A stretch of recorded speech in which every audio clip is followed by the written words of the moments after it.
Peggy 18.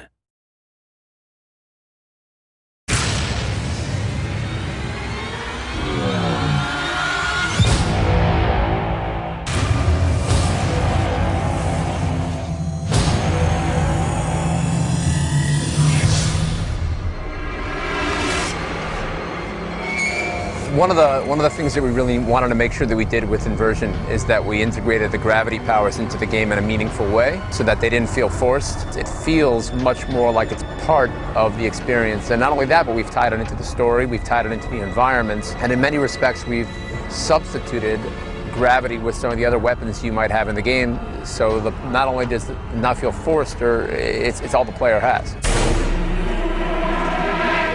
In the beginning of Inversion, you get dropped into Vanguard City. It's a very sort of everyday urban environment. One of the things that we really wanted to achieve with the game was to create a city which looked like a city that anybody could have potentially lived in. Our artists took a lot of reference from like Brazil, Portugal. You could be in Rio de Janeiro, you could be in New York City, you could even be in Cleveland. As the player progresses through the game world and the story opens up, and the environments will get wackier and wackier. So you start to see the Lutadors build their sort of structures out off of your walls. You will see some pretty different things as you progress, and then once you get to the end, it's going to be something like you've never seen before.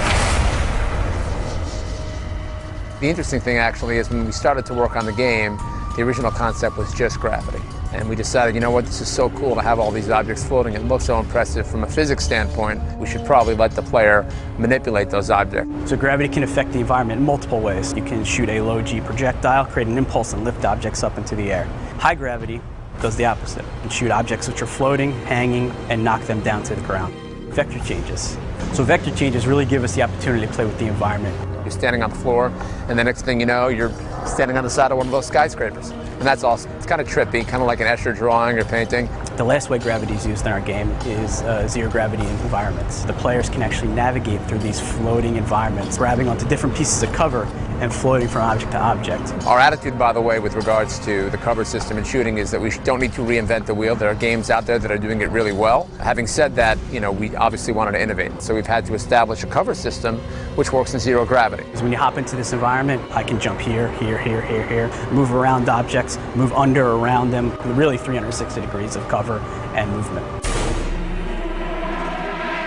One of the fun things about using gravity as a weapon is thinking about how an enemy would react when he gets lifted into zero gravity. So when you shoot the Lutadors with low gravity, they lift up out of the air. Everything's flailing and get their guns and try to shoot, but they're not very accurate because they're floating. There's a lot of recoil, there's a lot of pushback. And actually the enemies can use zero gravity against you. So when the Lutadors have the same powers as you, it makes a very interesting balance. When we started to develop Inversion, one of the things that we really wanted to focus on was advanced physics.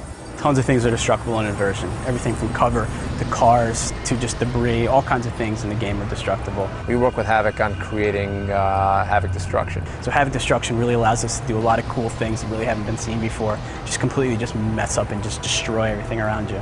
Not only are we doing incredible things with physics and destruction on the single player campaign, but we're allowing for that physics to take place in multiplayer as well. No one's doing that.